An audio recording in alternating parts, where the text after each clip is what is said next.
we are going live simultaneously on Facebook. It tells me that we are live.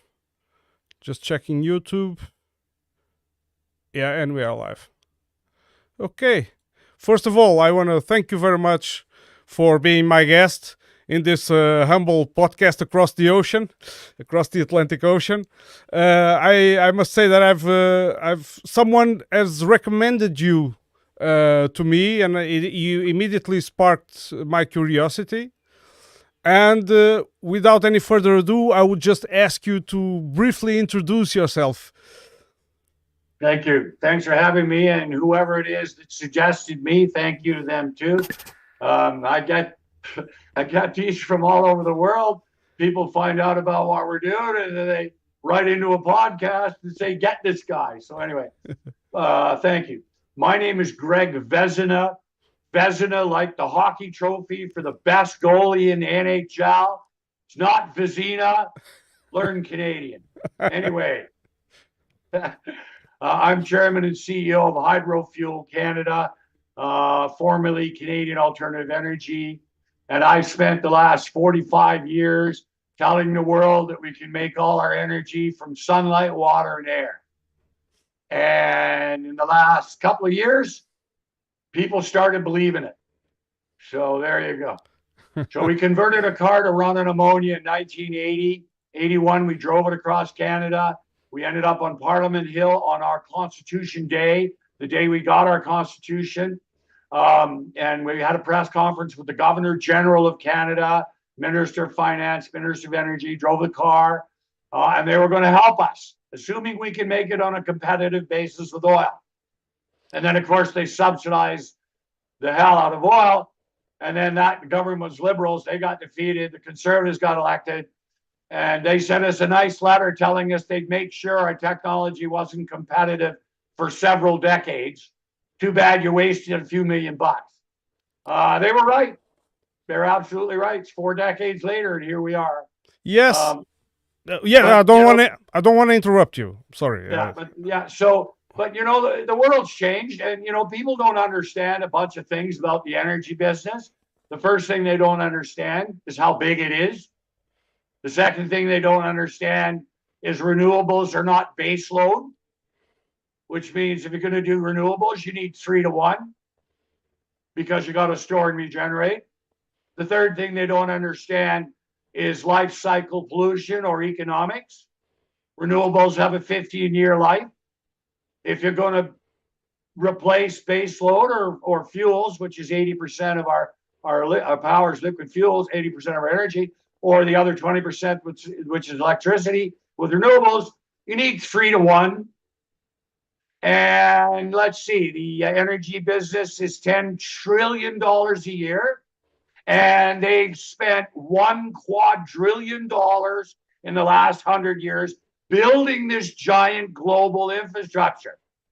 And so if you believe the environmentalists that tell you that we can be completely carbon free in 15 years, that means that we have to replace the $1 quadrillion energy infrastructure in its entirety every 5 years.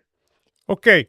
If I ask you your permission for me to interrupt, I want to break it down a little bit. You started with the car that ran on ammonia in 1981. It's the infamous famous Chevy Impala that made it to the news and all that you described. You talked about pollution briefly, and I want to start here. What is the whole fuss about carbon, and why is ammonia? Because I'm reading through some articles. I've read that, for example, in a Princeton article, that ammonia can be very dangerous because of the emissions of the nitrous oxide, and this would have a far worse effect than the carbon in the atmosphere. Is this? So let me answer that first. The first thing I'll say is be careful what you read in a university publication, eh? Okay. because, grade 3 math and science is not applied in our universities. Politics and rhetoric and bullshit is what's applied. So let's give you some facts that the professor at the university didn't mention. I just mentioned his name. His name is Colton Poor from I don't know Princeton who he is, University. and I don't Okay. care. I don't Okay. care. Okay. I don't care if you're full of shit, whether you're Donald Trump or Joe Biden or Professor Blue or Professor Green. Okay. I deal with facts that you can verify on Wikipedia. Thank you. So let's deal with some simple mathematics and science. First, there is nothing that you can burn in an internal combustion engine in air that does not create nitrous oxide. Nothing. Secondly, when you're going to burn a hydrocarbon, you not only have nitrous oxide, you have carbon. Now, catalytic converters are designed with what's called a three-way reducing catalyst. That's because it's got to take care of three pollutants, HCCO and NOx.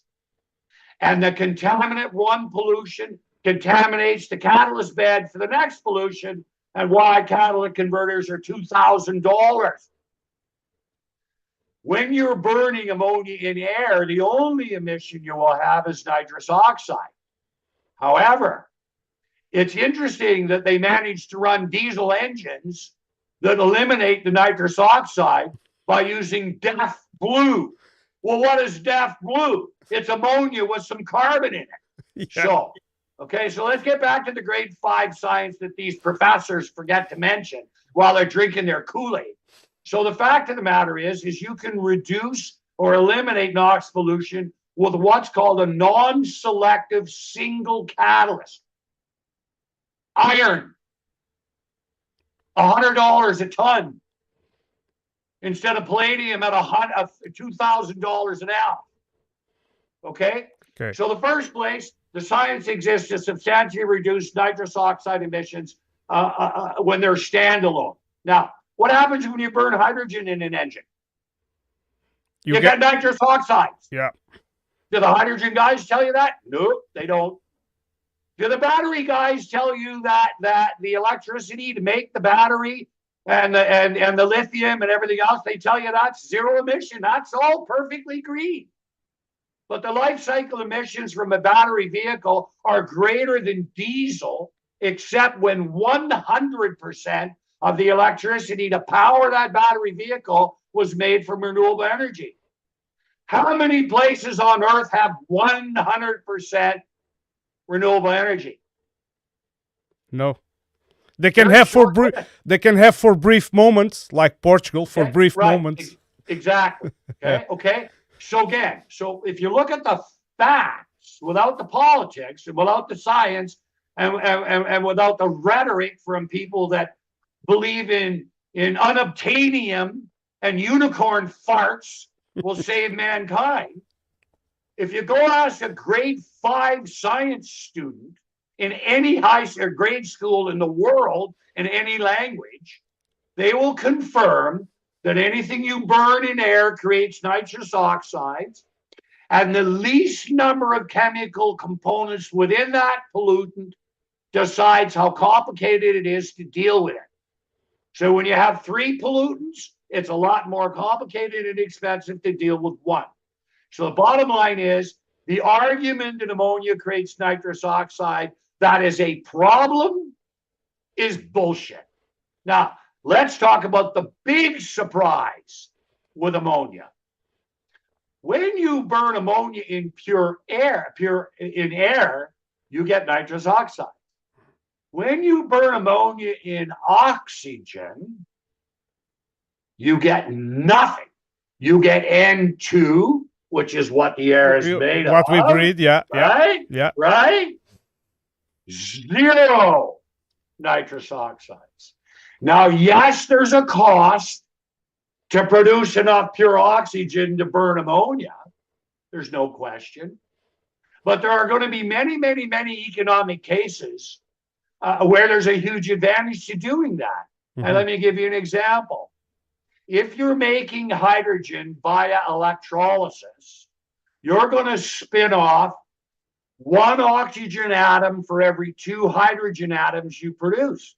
H2O. Oh. So if instead of venting that oxygen into the atmosphere, you have a natural gas power plant. At that natural gas plant, you convert that gas into ammonia without emitting CO2. We'll come to that. Now you got the hydrogen, now you got the ammonia, now you've got the oxygen to burn it in.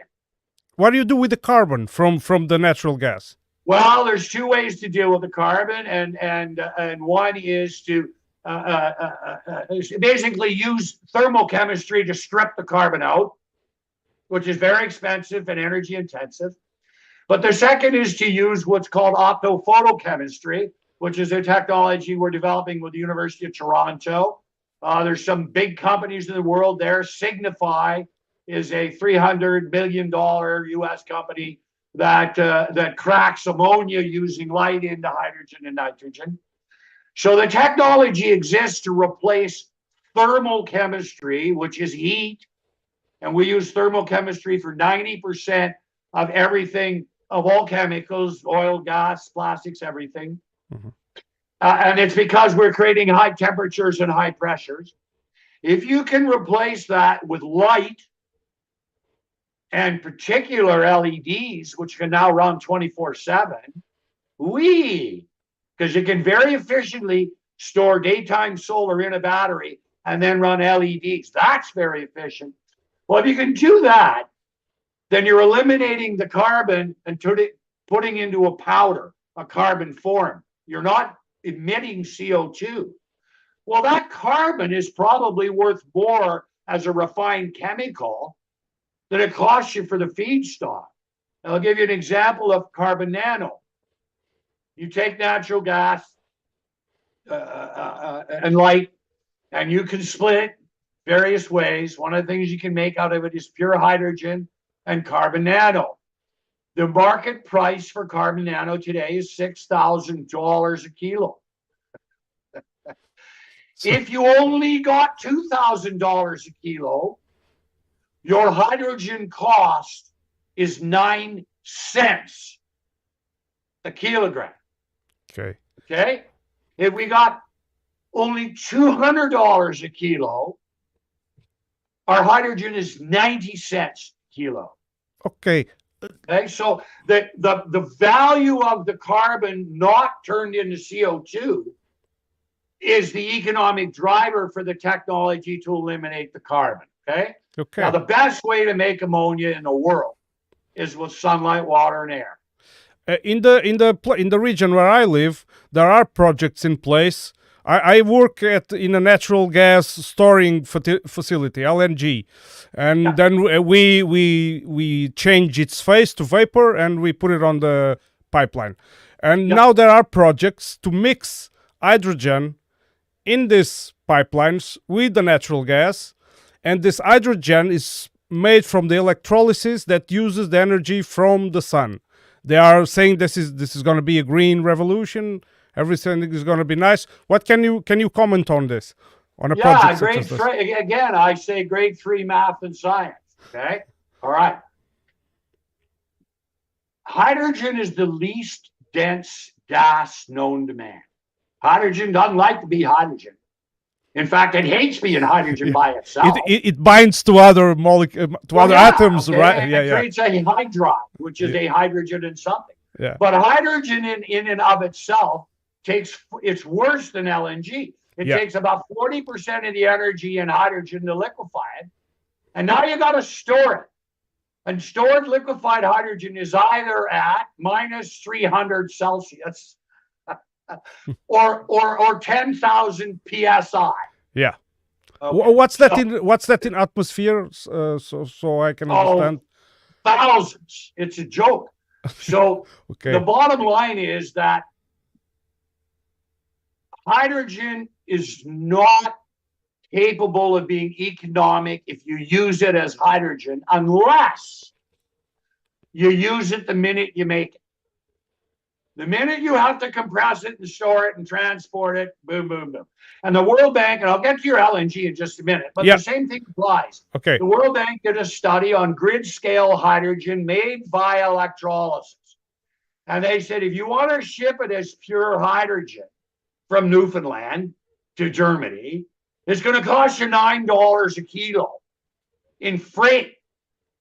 If you're going to ship it as ammonia, it's going to cost you $3 a kilo. Okay, that's just shipping costs. We make ammonia at end use for farmers at $1.50 a kilo with no grants and no subsidies and no tax credits and no carbon credits. So how can grid scale compete? Exactly the same problem they're going to have with these LNG facilities. It takes 40% of the energy in the gas to liquefy it and transport it. And when it gets to the other end, you've got to use another 10% to decompress it. All right? Now you've got a genius that says, but we can add hydrogen to that. So let's follow this for a minute. Yeah. We already lost 50% of the energy in the gas. I follow you. Okay?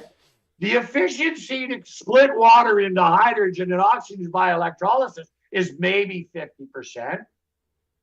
And every percent of hydrogen you add to the gas line reduces the total amount of energy because there's less energy per cubic meter of hydrogen than there is in gas.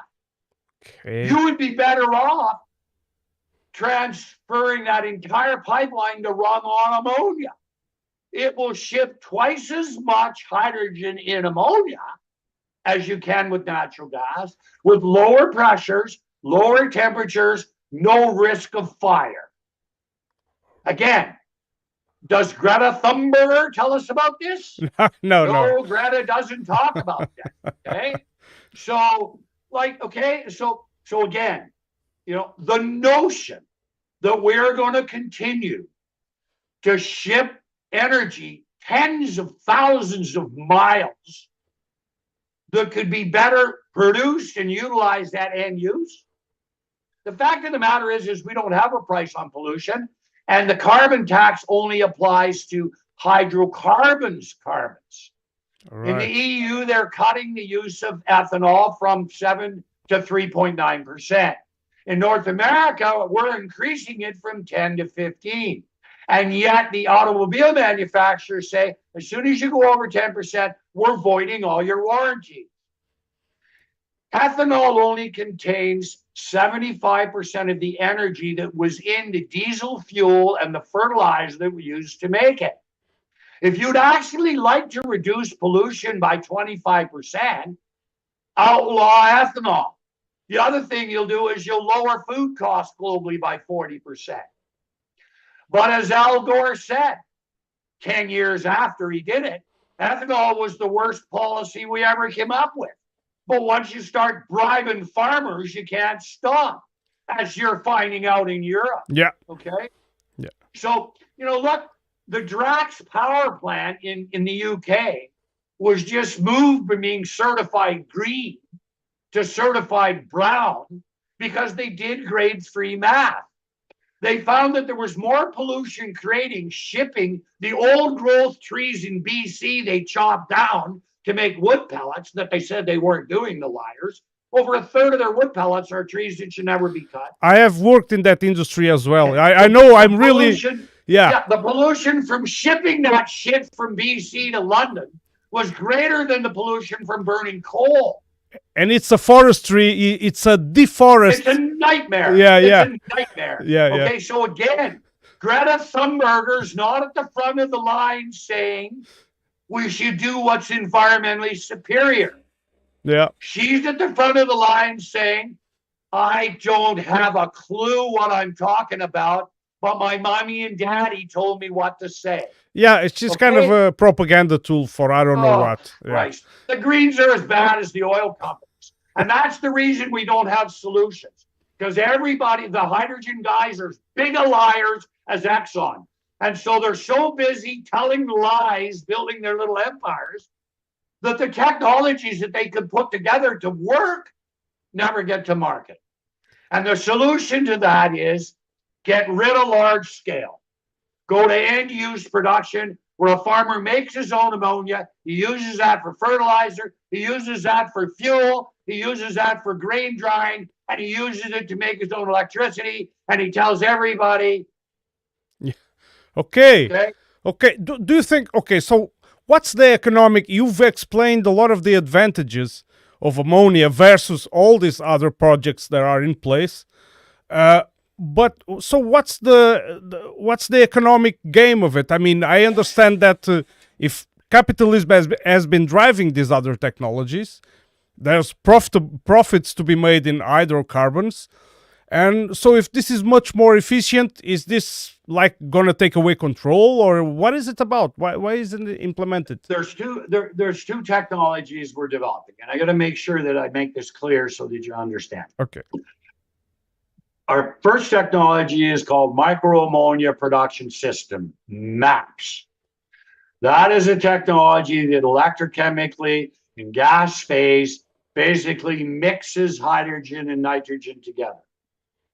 Our MAPS 2.0 technology makes the hydrogen and nitrogen in a single unit and combines them. It uses half the energy it takes just to make hydrogen externally by electrolysis, and 1/3 of the energy it takes to make ammonia using natural gas. That is a huge breakthrough. But again, understand the mathematics here. The global ammonia industry today is 220 million metric tons. By 2035, they figure it'll probably be 300 million. And by 2050, probably 400 million. We need fertilizer to grow food, okay? Regardless of everything else. All right, our MAPS units make 381 tons a year. All right, where's that math? The math is just to supply green ammonia to replace ammonia made from natural gas and coal, we have to build 500,000 $1 million MAPS units. Okay? By 2035, we have to build 1 million of them. So the market just for our technology, just for fertilizers, is $1 trillion. Okay. Our second technology is photochemistry, optophotochemistry, is replacing thermal chemistry, replacing solar cells that boil water, and all of these inefficient technologies that take huge amounts of energy to accomplish anything. And like our MAPS technology, the technology is designed for upstream production, grid scale, and also for downstream production at end use. So you go to an oil refinery, instead of burning natural gas or stripping hydrogen out of natural gas to add hydrogen to tar sands, right? And venting the carbon. No. We take the carbon out, turn it into carbon fiber, carbon nano, carbon black. Now it's worth something. We take that hydrogen, you put that in with that tar sand. Now you've got a refined product with no carbon emissions upstream. Okay? Yep. Now we're going to go downstream. We're going to go to end use. We don't have to replace our entire natural gas, our entire hydrocarbon infrastructure. There will be fugitive losses, a small amount, even if it's 5%. Being able to eliminate 95% of all CO2 emissions upstream and downstream is a huge thing. So now you get to your diesel tractor. And that diesel tractor has one of our little modules in it. And it cracks that diesel fuel into pure hydrogen and carbon powder, just like Death Blue. Now you've got a carbon sludge, except this carbon sludge is not a pollutant. When I fill up with diesel, they pay me for my carbon because it's cheaper for them to buy the carbon I made in my truck than it is to buy it made in China and shipped in Canada, okay? So now you have zero carbon emissions from using hydrocarbons and zero hydrocarbon emissions from refining them. The only place where you got carbon emissions is in your infrastructure. And that level we can control. So what does that mean? It means this, simply this. We have 300 years of proven reserves of oil, gas, and coal. Proven. The difference between hydrocarbons, and we don't have to use fossil hydrocarbons to do this. Mm-hmm. We can use agricultural waste, construction waste. We can use anything that contains carbon and hydrogen to make carbon and hydrogen. So what it means is simply this, two things. First, we move from 13 countries providing 90% of the world's energy to 90% of the countries in the world being able to make their own. That's huge. It's really, really a big deal. And it also means that we do not have to replace a quadrillion-dollar infrastructure every 5 years with windmills, which is impossible anyways. It's been talked about that some governments have announced the intention that to replace all combustion engine cars with electric cars, and this is. Let's do the math real quick on that. Let's do the math on that, because I got math. I'm real good at grade 3 math. Okay, right now we have enough lithium on Earth, including what we have and what we project to have by 2035, because this stuff doesn't show up, okay? To produce maybe 10 million vehicles a year, okay? Follow that number. We're in 2024, 10 million vehicles a year. All right, we're going to have zero hydrocarbon vehicles by 2035, Prime Minister Trudeau says. Well, let's do that math. That's 11 years from now. So in the next 11 years, at 10 million vehicles a year, if we didn't use lithium for anything but cars, no cell phones, no television sets, no nothing, we could produce 110 million electric vehicles. Yeah. How many electric vehicles do we produce a year right now? How many vehicles do we produce right now? I really don't know. 70 million. So we're underwater 60 million vehicles a year for those 11 years. So in the time we've produced 110 million battery vehicles, we've produced 700 million internal combustion engines. And there is already existing 1 billion internal combustion vehicles. So all of a sudden, on January 1st, 2035, those 110 million vehicles are going to replace 2 billion vehicles magically overnight. Yes. Thanks, Greta. Thanks very much, Greta. Greta, do you use an iPhone? Because there's lithium in your iPhone, Greta. Yeah. You know that sailboat you took across the ocean because you didn't want to be Al Gore or David Suzuki flying on your private jet? Yeah? Well, the carbon fiber and the carbon in the hull of that boat creates more pollution than you would have created taking a jet. Yes. I'm being really unkind, I'm sorry. No, please. No, it's we have freedom of speech. At least we still have that, I think. Well, some places. Places. So you get my point, okay? Yeah, of course. Yeah, I get your point. What I want is this. I want the governments to all go on vacation. I want all politicians to take a year off. Yeah. Go away. I want the government to say for 1 year, there's no grants, no subsidies, no tax credits, no incentives, nothing. You get nothing from the government if you're a business. We're going to send you a Christmas card with a plastic mirror. And it says, get a fucking job or starve to death. Pardon my language. You mean with that the things, how the status quo, it's only possible because of government subsidies. Get them out of the way. And then do one thing. Give me a life cycle pollution tax.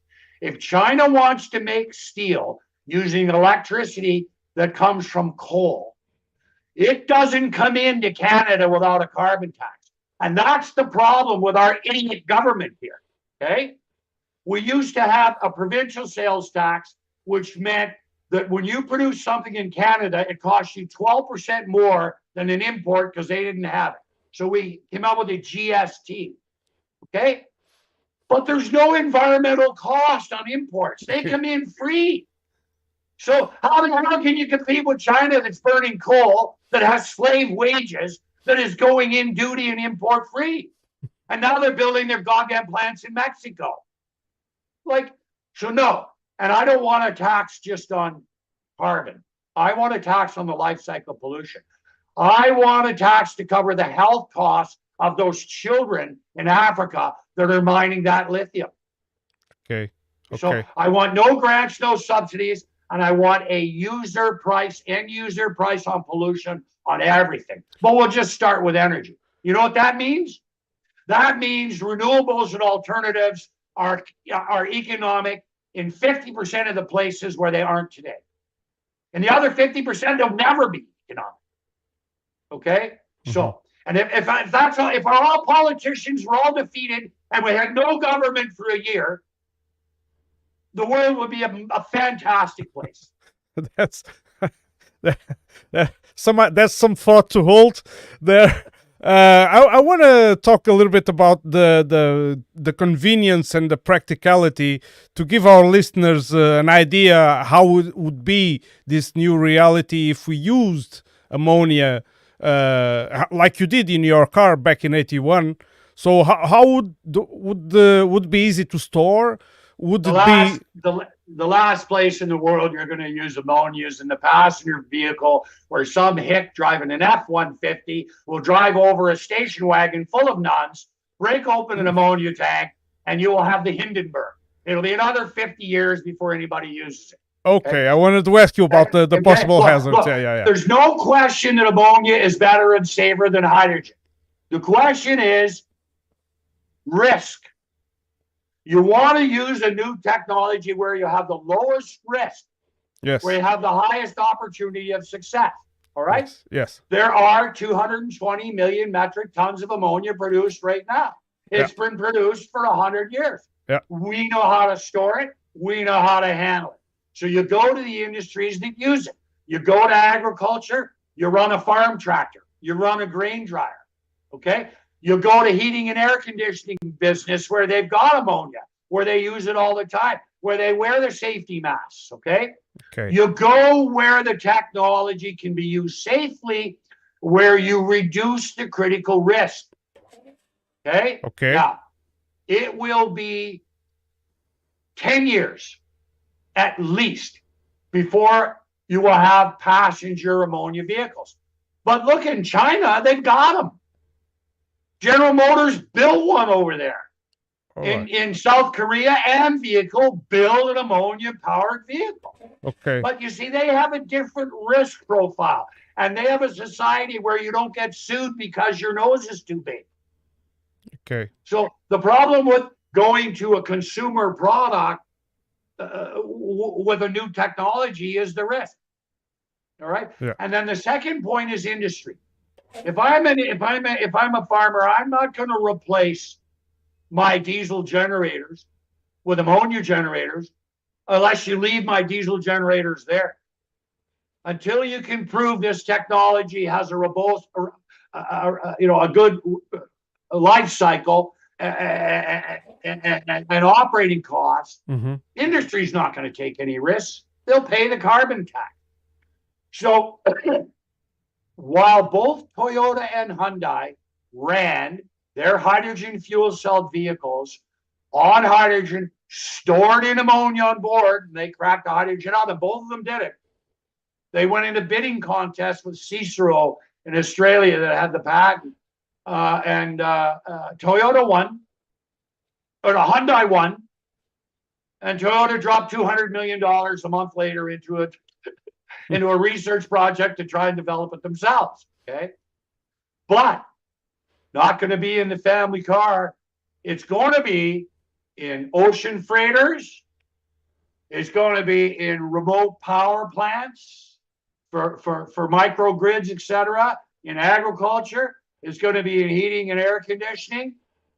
And it will probably then go to large transport trucks, in particular on dedicated routes. All right. Where they have one fueling station at the beginning and one at the end. For example, the port, or in some cases just one, like the Port of Los Angeles, has how many thousand diesel trucks a day that go from the port to the storage area, and they're charging $250 a trip on carbon fees. Well, tomorrow you could convert those trucks to ammonia, And the $250 a trip carbon fee would mean you could move the freight for free. And are there technologies being developed to run hydrogen and ammonia engines? Yes, there's no question. And in fact, the industry has made a big move from battery vehicle engines to hydrogen engines, now to ammonia. And all the big guys have ammonia engines. Cummins has them, you know, all the big guys, Tormont, everybody has an ammonia engine today. Man Energy has got an ammonia engine for ships this year. Next year, they're putting out a retrofit, a propane conversion like I did in the car for all these bunker ships. All right. And finally, if you look at production and utilization economics, offshore wind power is twice expensive as onshore wind. The reason is the power cables. Okay, you got to get it somewhere. Yeah. But in the UK, there's a project called LEEDS, L-E-E-D-S, and they built 65 offshore wind generators. And in each of those wind generator platforms is an ammonia synthesis generator. So they get the electricity, they electrolyze water into hydrogen and oxygen, they liquefy air, they make ammonia. And you know what they're doing with the ammonia? They're shipping the ocean, they're fueling the ocean freighters. And even though it's twice as expensive for that electricity offshore, the cost of that ammonia is about a third of the cost of ammonia produced onshore because of all of the hassles with safety and handling and transportation. When a ship pulls up beside a wind generator in the middle of the ocean and fills up with ammonia, what's your risk profile? So you...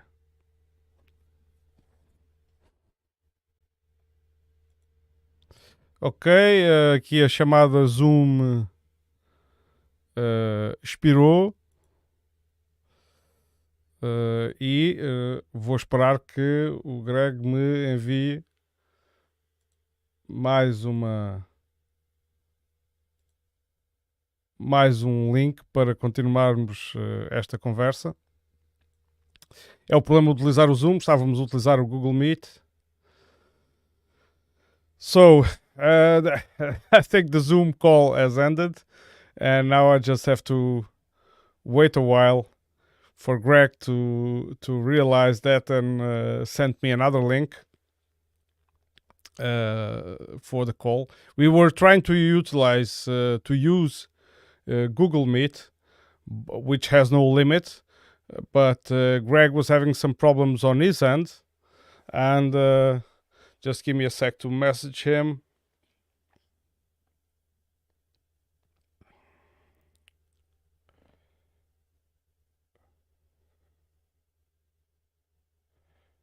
Sec here.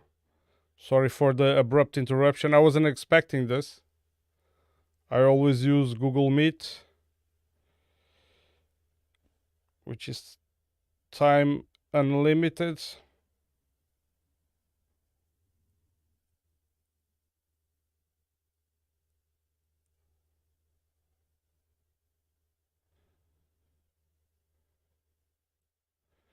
Okay. In the meantime, what I think I'll do is I'll put up the famous video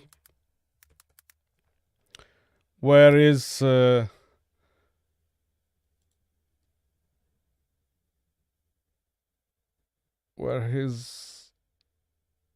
okay, just give me a sec here.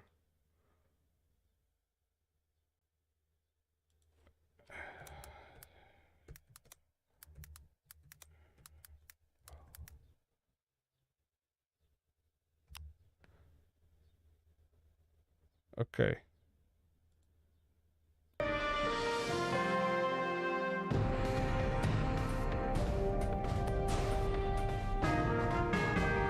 Tonight, Back to the Future. 25 years later, why hasn't this Canadian's clean, green, hydrogen-fueled machine taken over the roads?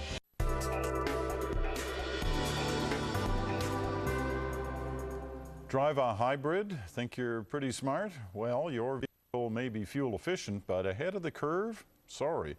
That prize goes to Greg Vezina. 25 years ago, he found fame by getting his Chevy Impala.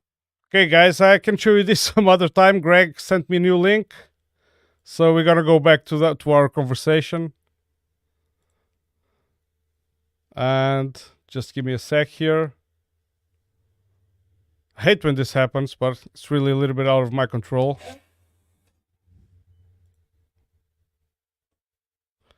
So it's coming in again. Can you hear me? Yeah, I got you. Sorry, we ran out of time there. Yeah, I know. That's why I normally use Google Meet, because they don't have that problem when it's just two persons. Well. It doesn't matter. We're still live. I was just filling in the space between. Okay, you can edit it after, right? Yeah. No, I can still edit, no problem. But we are live, but that's no problem. I want to ask you about this.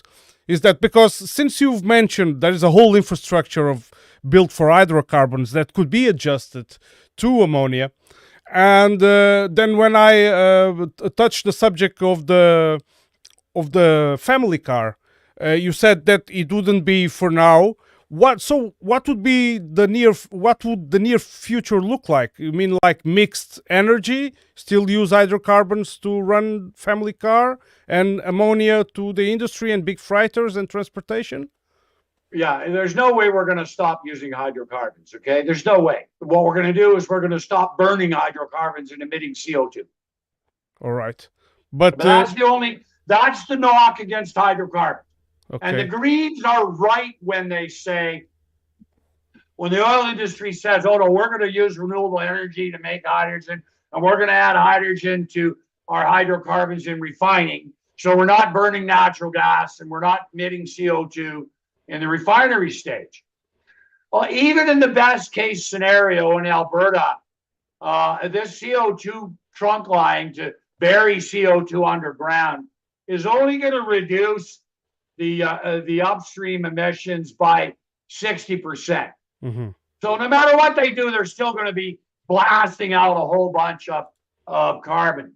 And even if they got 100%, the Greens will say, yeah, but the diesel trucks are still burning the hydrocarbon. You're not solving the problem. And they'd be right, except the technology to totally decarbonize upstream and downstream use of any hydrocarbon exists, and it'll be commercialized. Now, it's going to take 50 years, boys and girls. The energy business is a quadrillion-dollar business. This doesn't happen overnight. And this is the problem that you have with the Greens. They're making claims that we can do something in 15 years that is mathematically impossible. We don't have enough iron ore mines in the world to do it. Forget the lithium mines. And what's the pollution from the copper mines and the cobalt mines and all the rest? So what will happen is we will use best practices. There's no question that a hybrid is the best technology you can get. Right. Because it runs on electricity for your first 50 to 100 kilometers. And for 90% of urban transportation, that's good enough. But if you're stuck, you can use a hydrocarbon. And the next generation of these things will be that you will have, they think you'll have a fuel cell. But why would you take electricity, convert it to hydrogen at 50%, even if you converted it to ammonia with our technology at 80%, put it in a tank, and then convert it into electricity to run an electric propulsion system? Okay. Like, no. If you're only going 50 kilometers, then run the goddamn thing on a battery. But if you're going any further, now you're in big trouble. And that's where you should be using the energy density per pound of hydrocarbons is twice as good as ammonia and 3 times as good as pure hydrogen. So the passenger vehicles urban transportation should probably be battery hybrids, no question. Larger applications, larger ones where you have big fuel demand, then that's got to be liquid ammonia. Because again, it's the energy density per pound versus the net pollution per mile, your grams per mile. All right. So I said for large trucks, for agricultural equipment, for mining equipment, for large construction equipment, where you got centralized fuel, you're not in the middle of a city with huge, office towers around you, where if you have a spill, you have someone that'll wet their pants. You're using it where they spill ammonia every day of the week and they know how to handle it. And obviously for ocean freighters, because that's 10% of the world's pollution right there. All right. It gave me a more clear picture. It's obvious that there are no miracle solutions for the energy problems that we face. This is for me. It's very important information that I think it needs to be spread out, because it's another ingredient to the mix. I think we won't have the perfect system in a long time, and the conclusion is that it hasn't been improving because of subsidies and installed powers. Is this? If you see, here's the problem. Again, as I said earlier, industry don't want to take risks. Yeah. Why would I take a risk? I'll keep polluting. I'll pay your carbon tax. Who cares? Right. So, but on the other hand, I don't want to be negative, totally negative, because I'm not. But, I just want people to understand the reality. But here's the reality. The human being and the human species is not proactive. We're reactive. We see the sign that says, don't stand on the train tracks because you'll get hit by the train. What do? We stand in the middle of the fucking train tracks and then get hit by the train. And then what do? We put up a bigger sign. We don't get off the train tracks. Okay? And what we need is to create an environment for industry, for science, academia, and for consumers, where they want to do the right thing, but the right thing costs more money. And yet, in many cases, the right thing actually would cost less if you'd stay out of the picture. Yeah. You know what I'm saying? The real economy. Yeah, but think about what human beings can do when we have to do it. And I don't care whether you're anti-vax or pro-vax or whatever. I deal in science. I'm none of that. Let's deal with this one simple fact. Yeah. In COVID, we managed to create in 18 months something that previously in history took 5 to 7 years. And the total sum of mankind's knowledge is doubling now every year. And it'll start doubling every 6 months. And it'll start doubling every 3 months. So the fact of the matter is we actually have the knowledge base to solve a lot of our problems if we just let people go solve them. And that's really my whole point. Politicians got to stop picking winners and losers, because the largest sector of our economy is becoming the industry of applying for government grants. And the problem with big corporations is they're big corporations. They have to protect themselves. 10 years ago, big corporations owned 25% of the university patents. Today, big corporations own half. But what percentage of those are commercialized? It used to be 2.5%. Now it's less than 1%. Why? Because if I'm a big corporation and I see a technology coming that's going to cream me, I'm buying it and I'm leaving it on the shelf until it creams me. It's like buying. That's not immoral or unethical. That's business. Yeah, but as long as you tell business that money has no morals, that money's a whore and money's going to go wherever you treat Yeah. her best, then money's going to do it. Yeah. Yeah. Okay, very well put. Very well put. It's like buying the whole neighborhood to prevent people to put business to compete with yours. It's like this. You know, and again, the beauty of technology, it's amazing. If you look at the gaming industry, right? Yeah. You know, these two kids in 2 weeks made a copy of Pokemon, the game. Yeah. Yeah. Okay. And they were charging $150 for it, and they grossed $400 million in the first 3 weeks. Their competition spent $1 billion in 10 years designing that game. Yeah. Yeah. And so again, you know, I want to finish on a positive note. We have brilliant people on this earth in every country. They're smart people. We have governments with good intentions, but we don't have laws that make lobbying illegal. If you get caught lobbying me, we shoot you. It's called treason. Firing squad. Yeah.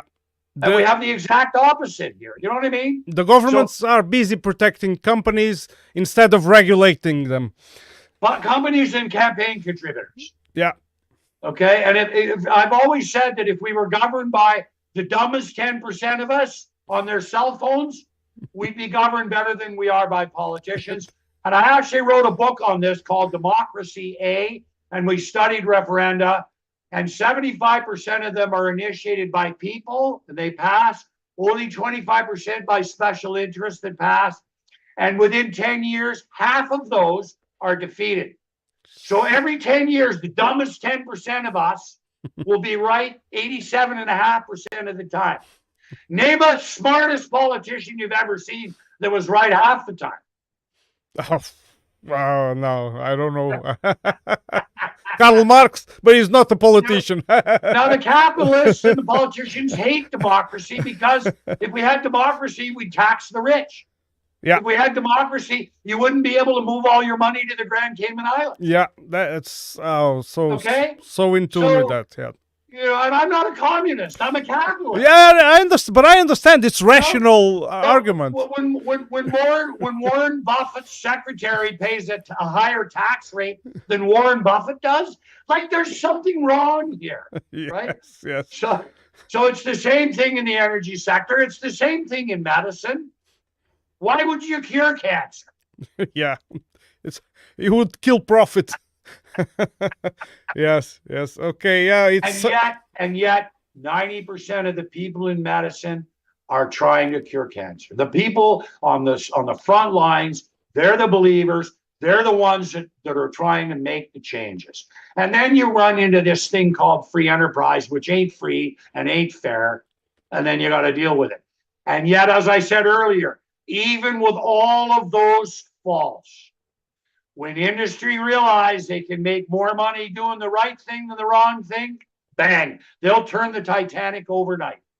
And if you don't believe me, look at what the shipping industry has done in 5 years. Yep. They're going to go to ammonia entirely by 2030, even if it's all made from natural gas, because the 2 tons of CO2 making ammonia from natural gas are 4 tons less than the 6 tons from burning bunker fuel oil. Yes, I have a lot of contact with shipping industry in my workspace. Actually, very soon I gotta go because I gotta go and we have a LNG tanker coming in today from the United States. Yay! Yay! But thank you very much, Mr. Greg Vezina. Vezina, did I see it correctly? You're hired. You get hockey tickets when Toronto Maple Leafs get to the Stanley Cup final. Oh, I'm sorry, you won't be alive for that. Okay, and thank you. Many thanks for being. I hope we can talk in the future. I hope we have developments on this matter, and we can talk in the future. And what can I say? I hope the viewers liked it. I hope the people who will view this afterwards and after the edit will like it and join us for more content like this. thank you very much and have a nice afternoon. Thank you. Thank you very much for inviting me. Thank you. Let's see. And here.